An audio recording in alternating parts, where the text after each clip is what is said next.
Admir Munson.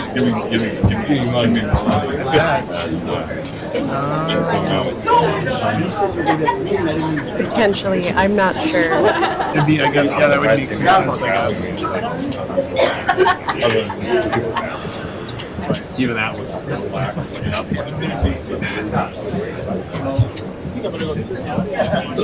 yeah.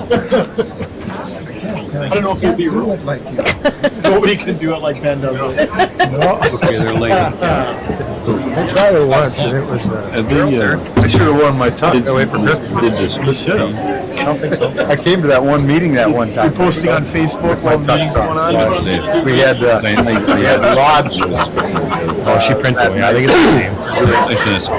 Bringing some folks up in the lodge. We always wear the tux. They're here that said they'd be here. When we do that. Streams going on. I can't memorize for crap, so I'm reading it straight off the Got to get over to the funeral. Yeah, I know. I got 2 freaking paragraphs.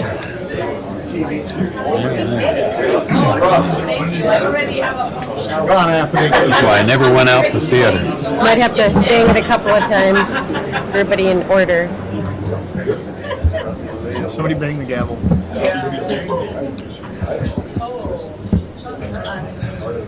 Raise it. Good evening, everyone.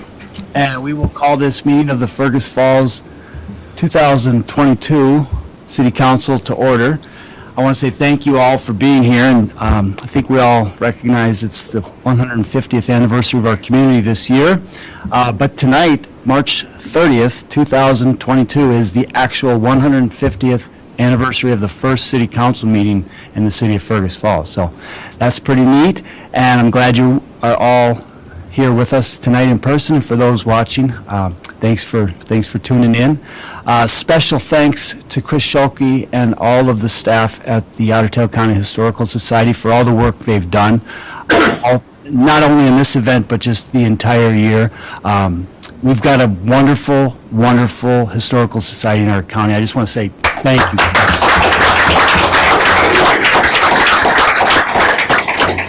And to city staff, there's a number of very special events planned for this year.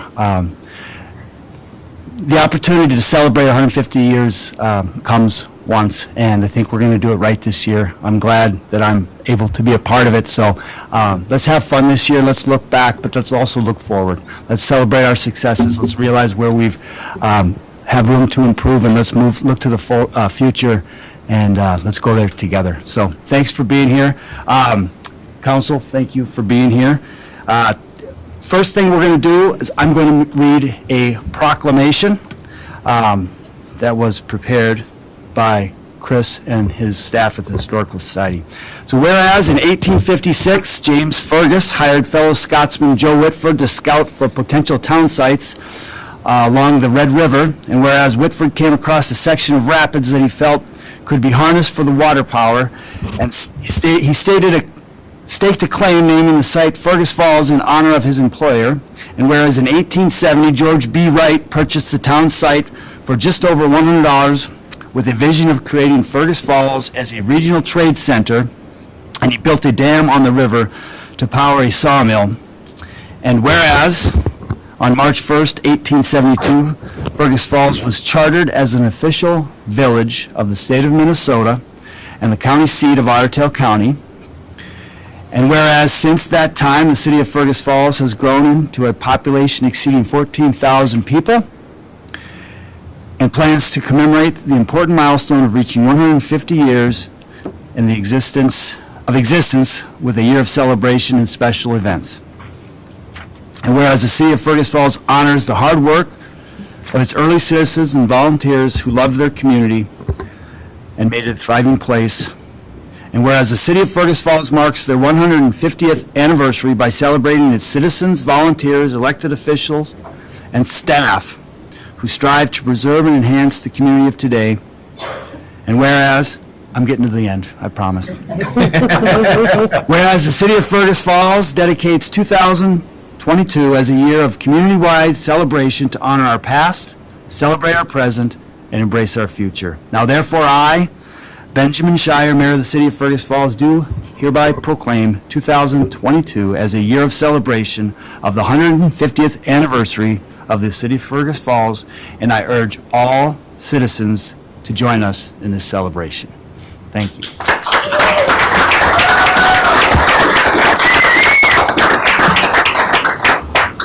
Without further ado, I'd like to introduce the Director of the Ottertail County Historical Society, Chris Schulke.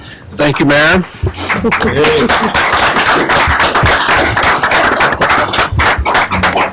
So Fergus Falls' 150th anniversary is a once-in-a-lifetime opportunity to celebrate our community's history and heritage.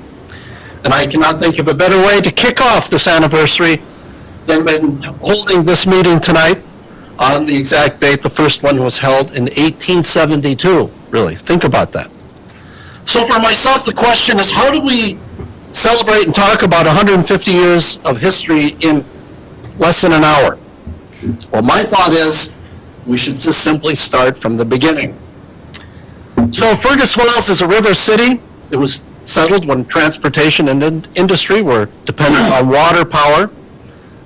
As you mentioned in the proclamation, it was the river that attracted investors who recognized the rapids as a sign of future prosperity. So in 1856, Little Falls businessman James Fergus hired fellow Scotsman Joe Whitford to scout for potential town site locations along the Red River. And acting upon advice from a group of Native Americans, Whitford came to the section of the river with the rapids that he felt could be harnessed for water power. He staked a claim, naming the site Fergus Falls in honor of his employer. It wasn't until 1859 that James Fergus finally visited the town site, and he was impressed enough to write a friend in Moline, Illinois, urging him to come north so they could develop lumber and flour mills together. His friend, however, was not as enthusiastic. He warned James Fergus about, quote, taking your little children into the wilderness where they must be deprived of civil society and endure many disadvantages that you do not think of now. Unfortunately, James Fergus heeded his friend's advice as he decided against investing in the Fergus Falls site. He eventually moved to Montana, where a county is named after him. Can you imagine having a city and a county named after you, with Lewiston, Montana, as the county seat? So Fergus County, Montana. The Civil War in Dakota conflict stymied any further settlement throughout much early part of the 1860s. After the Civil War ended in 1865, of course, there was this great push west to settle uncounted acres of land. Land offices, including one in Ottertail City, were set up while surveyors began the process of mapping out the land. And one of these surveyors was Vermont native George B. Wright, who was a contracted government surveyor. And while he was surveying the abandoned Fergus Falls site, he also realized the potential of harnessing the rapids for water power. So George B. Wright and his partner, R.J. Mendenhall, purchased the town site, laying it out into lots and blocks. And in 1870, Wright broke ground for a sawmill about where Carlson Chiropractic is located now. He constructed a dam that is now Central Dam, and he built a bridge across the river where Cascade Street Bridge is. And to entice people to move here, Wright advertised Fergus Falls as the coming city by installing its water power amidst the finest wheat-growing region in the Northwest. And did you know that more than 1,000 people attended the July 16th, 1926 dedication of the George B. Wright statue on Union Avenue? Wright's son Vernon hired Harriet Hanley of Minneapolis to sculpt the statue using Robert Hanna as a model. Hanna was also on the park board and was largely responsible for planting trees along the city streets after the 1919 tornado. That's correct, Brent. Thank you very much. Thank you for the information. Okay, did you also know that the Father Bill Gamber raised a bunch of money for the statue of George Whitford on Whitford Street by Zion Church? There's also a plaque about Joe Whitford being the town founder. You know, I kind of like these statues, and they make things look nice. Mayor, what do you think we get some more around town? Thank you, Brett. Thank you. I think that's a good idea. I think we should have more public art. Indeed, Ian Dudley did a tremendous job on the Joel Whitford statue. But this is what makes our history so interesting. I mean, you have one man who claimed the site, Joe Whitford, and named it after another man who really had nothing to do with the site, the actual development of the town. You know, that is why I consider... Stop. I've had just about enough of this nonsense. Now, excuse me, you are interrupting a very important historical milestone. Oh, yes, so very important if you're a white man. Oh, no, hey, I'm the last person you should accuse of being a bigoted misogynist. Really? Yes, in fact, I think I am one of the more progressive men in town in that way. Really? Is that why you've only been talking about white men? Your founding fathers comment didn't sound very much like it was including the contributions of women. Well, okay, I get it.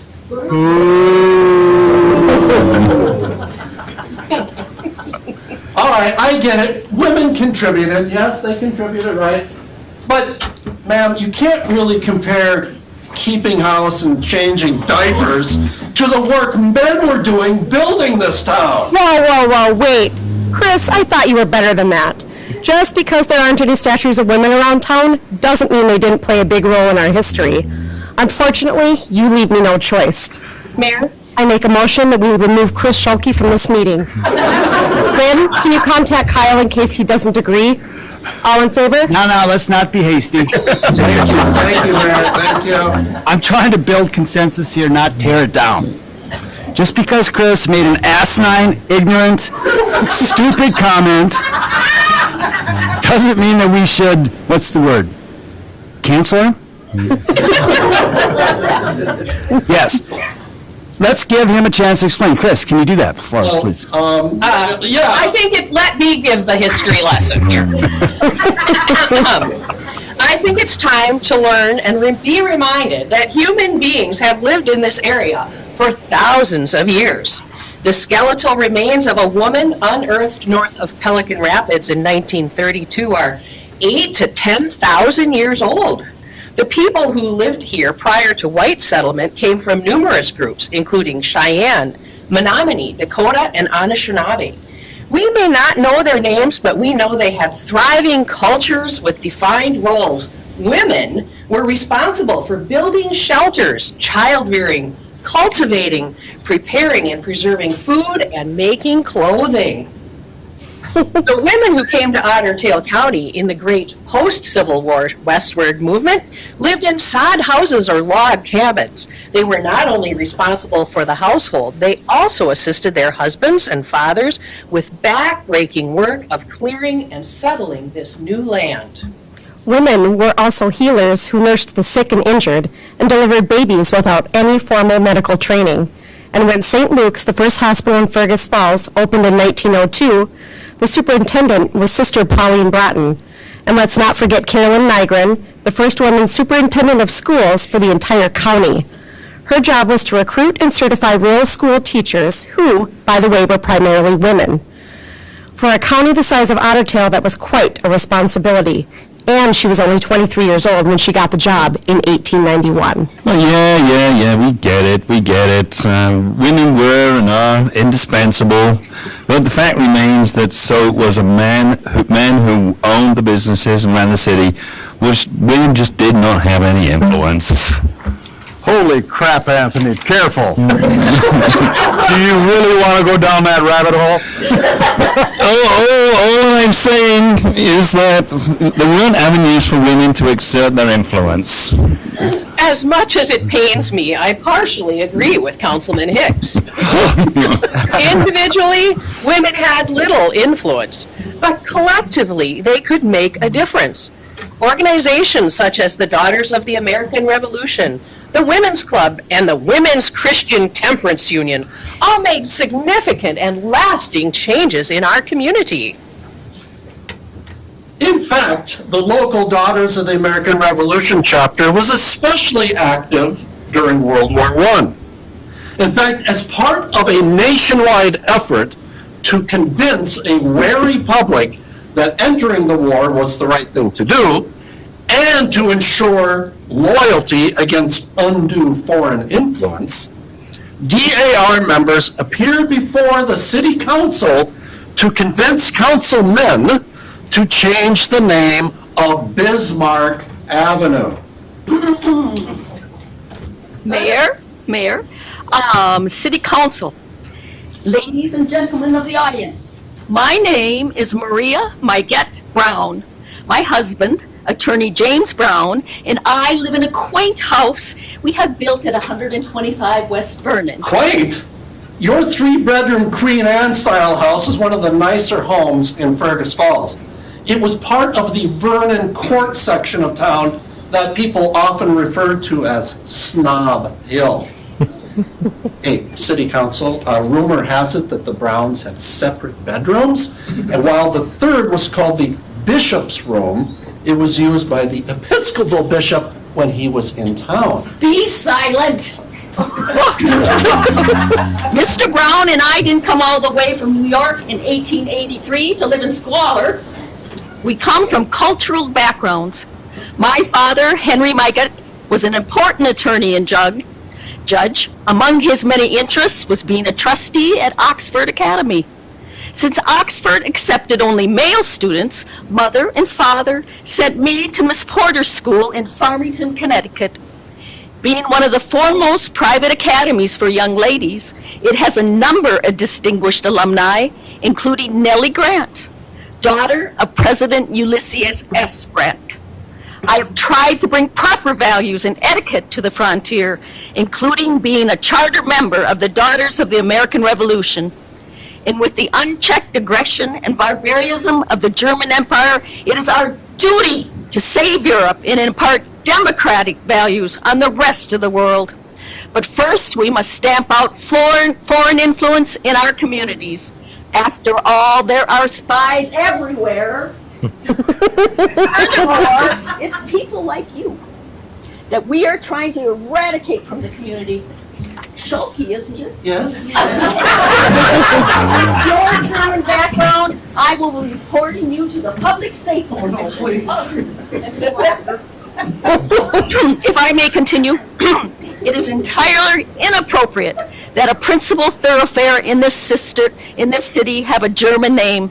Prince Bismarck was the founder of the German Empire. He personifies the militarism and brute force we are striving to check. As a result, the Daughters of the American Revolution suggests that the street name be changed to something like Washington or Lafayette. Oh, regardless, it would be prudent for you city council people to act on this matter in a positive way. Well, thank you, Mrs. Brown and the DAR for making this request. I would like it in the official minutes that I did not have anything to do with naming the street Bismarck. That being said, I make a motion that we change the street name from Bismarck to Lafayette. I second that motion, and I also want it on the record that Mrs. Brown is looking really good.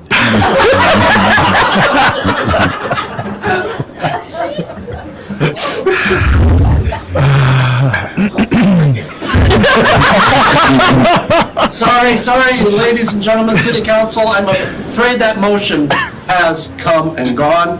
The fact is that the council did take the DAR suggestion to heart, and on June 4th, 1918, officially changed the street name from Bismarck to Washington. That's very good. So thank you, Mrs. Brown. That was definitely an important milestone in our community. I'm not finished yet. There is a business in town that does not quite fit our definition of loyalty. The fact is, we must rid Fergus Falls of all foreign thought and punish those who act in an un-American way. The Scandia State Bank. Which, by the way, is still standing and now the home of Mark Jewelers. Do you mind? We are engaged in an epic struggle to ensure the American way of life endures. The Scandia State Bank is an ill-favored name that suggests undue foreign influence. Therefore, the DAR demands, again, pardon me, suggests that the bank's board of directors change the name to reflect a more patriotic theme. As I said previously, it would be prudent for the bank to act positively in this manner. Thank you, ma'am. Appreciate it. Megan Brown, Mrs. Brown. Sure enough, within a week of the DAR's suggestion, the Scandia State Bank changed its name to American State Bank, and if you go on one of my tours, you can still see the faint outlines of the American State Bank on that building. Sid, your line, sorry. I believe the outline of the letters, American State Bank, are still faintly visible. That's pretty interesting considering the bank. Contain myself. That's interesting considering the bank went out of business in the early 1930s. One of the influential organizations that Jean mentioned was the Fergus Falls Women's Club. One of their more prominent members was Phoebe Lyon Welch. Born and raised in Rhode Island, she came to Fergus Falls in 1892 when her husband George was named superintendent of the Fergus Falls State Hospital. Mrs. Welch was very active in working to improve patients' quality of life. In the late 1890s, she formed Mrs. Welch's Sewing Circle. This project utilized community volunteers for the first time, as they would help women patients learn practical skills. It marked the start of the occupational therapy program. Through her efforts, Minnesota became the first state to adopt a system of regular, organized departments offering occupational therapy to patients. When Phoebe Welch died unexpectedly in 1918, the State Federation of Women's Clubs petitioned the state to construct and dedicate in her memory the hospital's industrial building, what later became known as the Memorial Building, built in 1922. The Women's Club was also instrumental in the formation of the Otter Tail County Historical Society. At a Women's Club meeting in the fall of 1926, Marguerite Patterson suggested the possibility the club could be interested in sponsoring and aiding in the start of a museum in Otter Tail County for the purpose of preserving things of historical interest. So thanks to their efforts, an organizational meeting was held on July 31st, 1927 at Amore Park, and the Historical Society was established. So, as we begin the commemoration of Fergus Falls... Onward, Christian soldiers, marching as to war. Mayor, council, citizens of Fergus Falls, as representatives of the Women's Christian Temperance Union, we are disturbed by the weakening of community morals. This is the result of the evils of drink, which itself is the direct result of weak civic leadership. How is it possible that our mayor, supposed leader of our town, run a business that dispenses the devil's brew alongside his pizza? It is shameful and must come to an end. That is why we are calling for an immediate community vote to eliminate the sale and consumption of all intoxicating beverages within city limits. The Temperance Union seeks to eradicate the beer and liquor business in Fergus Falls completely. Are you out of your minds? Are you out of your minds? Do you realize how much money we would lose? Don't you realize, Mr. Hicks, that strong manhood and pure womanhood have a mighty enemy in the open saloon? I owe protection to my fellow man, and that is only possible if we are on the right side of this great moral struggle. To think that our very own mayor, and I am speaking directly to you, Mayor Shire, profits off the sale of drink. It's outrageous and it must be stopped. That is why we are endorsing a candidate for mayor that will not back down from such evil. Thank you. Mrs. Adriana Lurfeld entered a plea of guilty in... That's for her. That's for her. That was Oscar-worthy. Mrs. Adriana Learfeld entered a guilty plea in municipal court to charges of selling beer without a license. Mrs. Learfeld has a small grocery store north of the fairgrounds, which is the football field now. According to the Journal, she stated that she could not make a living unless she sold beer. Mrs. Learfeld claimed the complaints against her were from other beer dealers in town who were jealous and wanted to make trouble for her. She said that those who had been seen drunk around her store had gotten their fill uptown and had simply stopped at her store to try and buy more beer.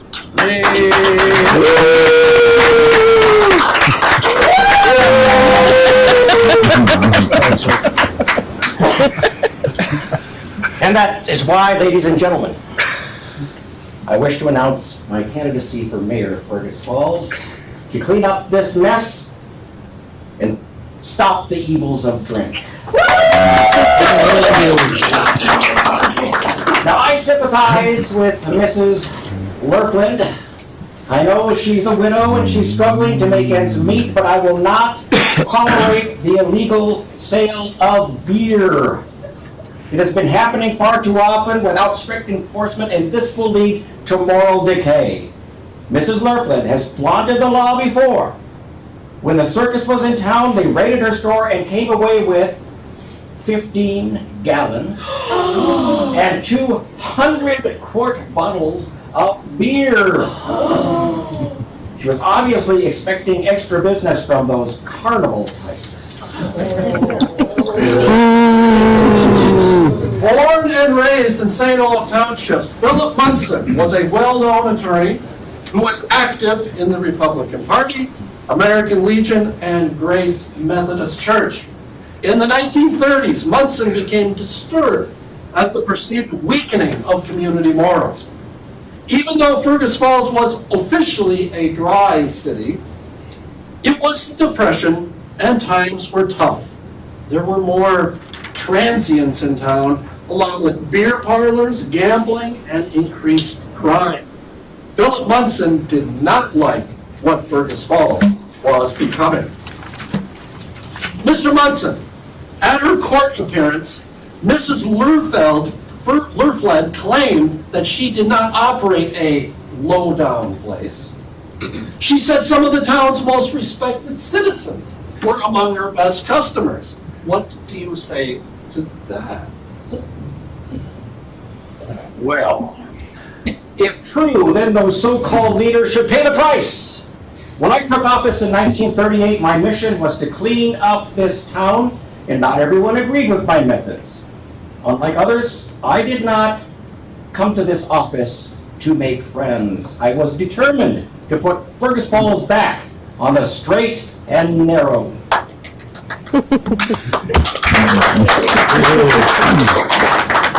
While I appreciate your civic involvement, I disagree with your position.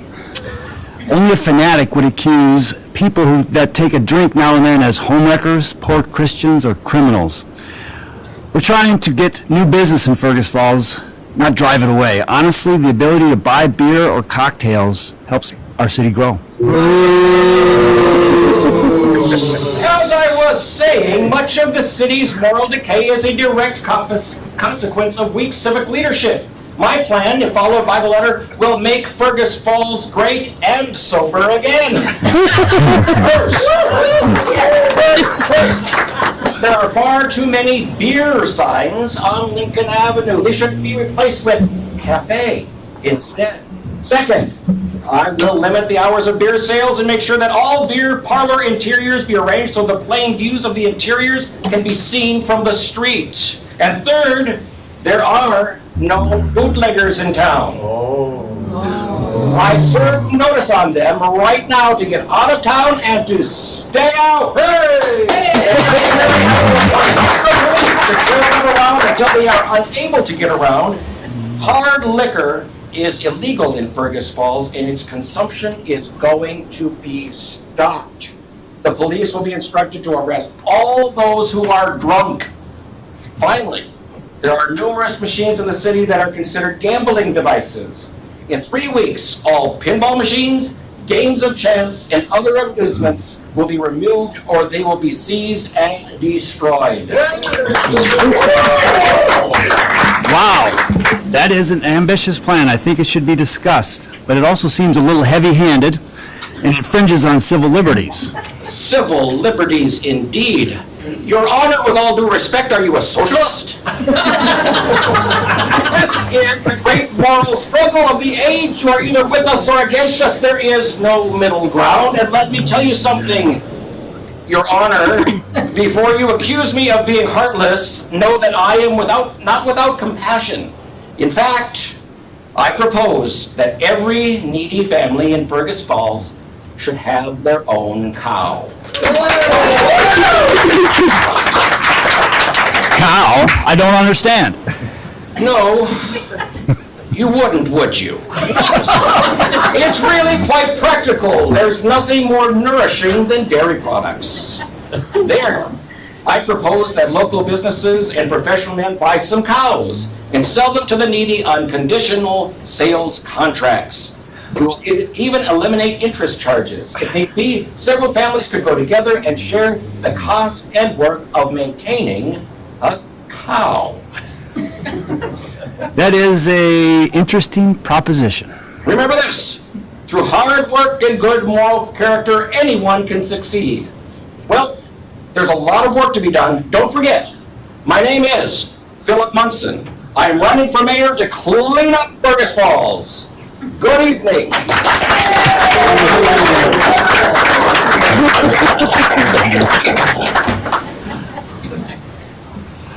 Philip Munson's 2 terms as mayor and 15 years as city attorney had a lasting impact on the community. While a few places continued to sell beer, Fergus Falls remained a dry city. Well, I personally am not a drinker, but my grandfather used to tell me, but the ability to sell liquor in town benefits the community in so many ways. My grandfather used to tell me that Fergus was the largest city in the state to remain dry. Everyone went to Foxholm, which had an elegant booze dispensary largely supported by the people of Fergus Falls.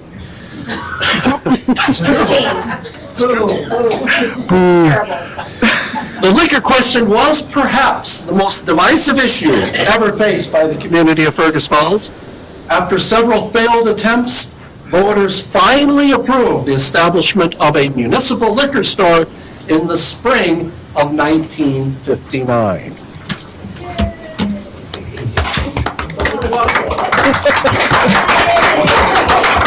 So, what can we take away, Mayor and City Council, from the long-term fight over liquor in our community? It shows that we may fight, argue, and complain, but all parties felt that they had the best interests of Fergus Falls in mind. That's how communities grow and mature. Not everyone is going to agree on things, but for the past 150 years, we have learned that Fergus Falls does not have just one voice, it has many voices. And so we work on our differences and try to come to consensus for a better community.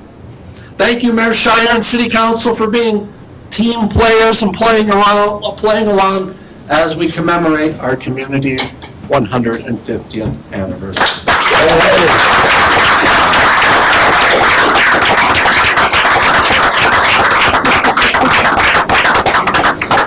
Thank you, Vanna, thank you very much.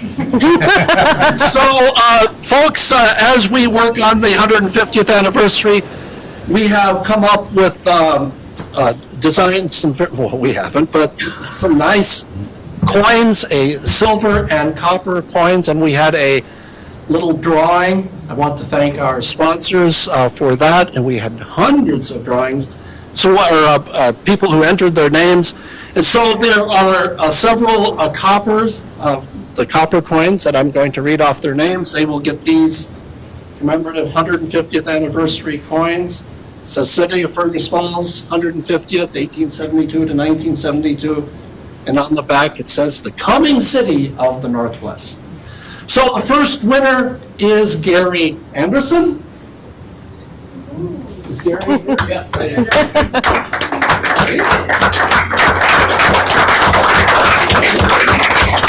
Better known as Stretch. Guys, here you go. Thank you. All right. Chris Derrickson is our next winner. Did you stick around? Yes.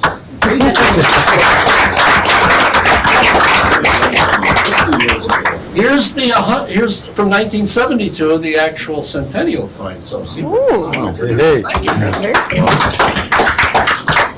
Is Terry Aho here tonight?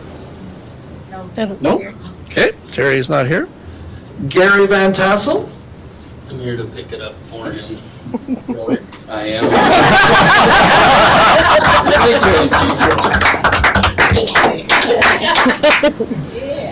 Jay Johnson?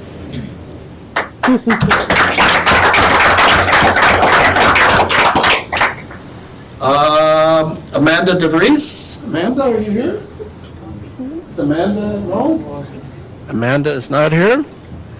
Amy Copperroad? I can pick that one up, Chris.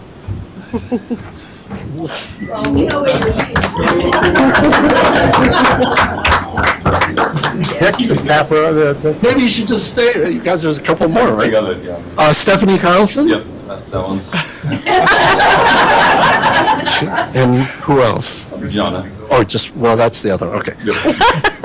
Arnold Leifson? Is Arnold here? Arnold, thank you, all right. Well, there you go. Thank you. Very nice. Okay. And then, so we have the grand prize for the silver coin. And that is Jana Arndt. And standing in for Jana once again is Councilman Anthony Hickes.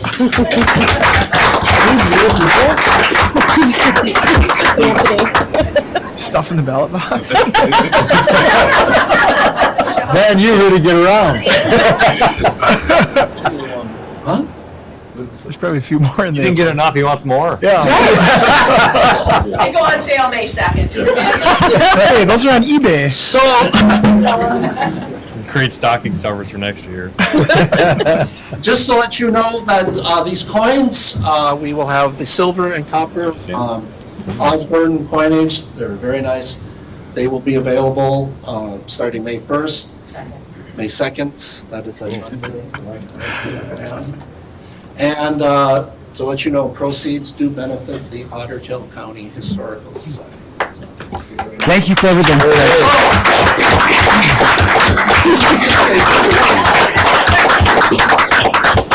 And so as we celebrate our 150th anniversary, want to make sure you go to we have a dedicated website. FergusFalls150.com.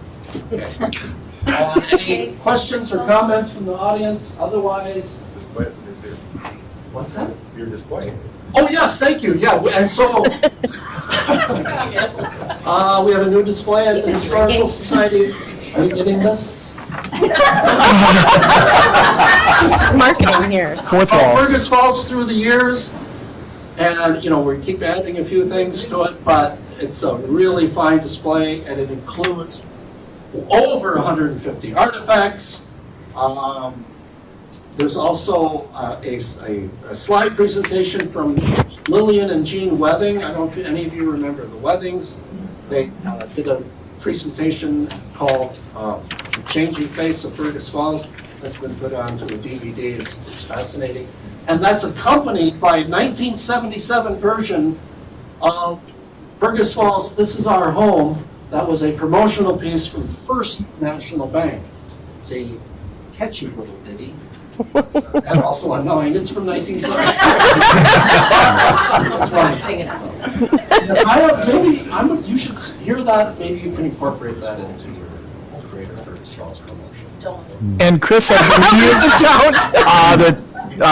speaking of commemorative items, Blaise Buseth has also created some commemorative tiles. Yes, Blaise Buseth from That's the a tough Creation Shop has done a series of 4 commemorative tiles, which would be beautiful. And so he's doing that through his business, and there's only a limited run of those. So 100, is that it? That makes sense. So make sure that you get those. They are really He's sharp. making a list. Councilman Hicks, did you want to enter? You should just thank R.C. Drew for the work that he put in on the coins. Yes. Yeah. R.C. Ryan Drews, R.C. Drews did a wonderful job soliciting donations and working on the coin project, because it was suggested at one of our first meetings, and I said, okay, if someone wants to do this, fine. And he did, so here we go. So he couldn't be here tonight. He's a bit under the weather, and we didn't want him spreading germs. So, all right. Party at the Are we Fergus Brewery. adjourned? No, so We're thank you adjourned. very much. See, you didn't have to say anything. Thank you, Chris. Thanks, everyone. We're adjourned. Thank you.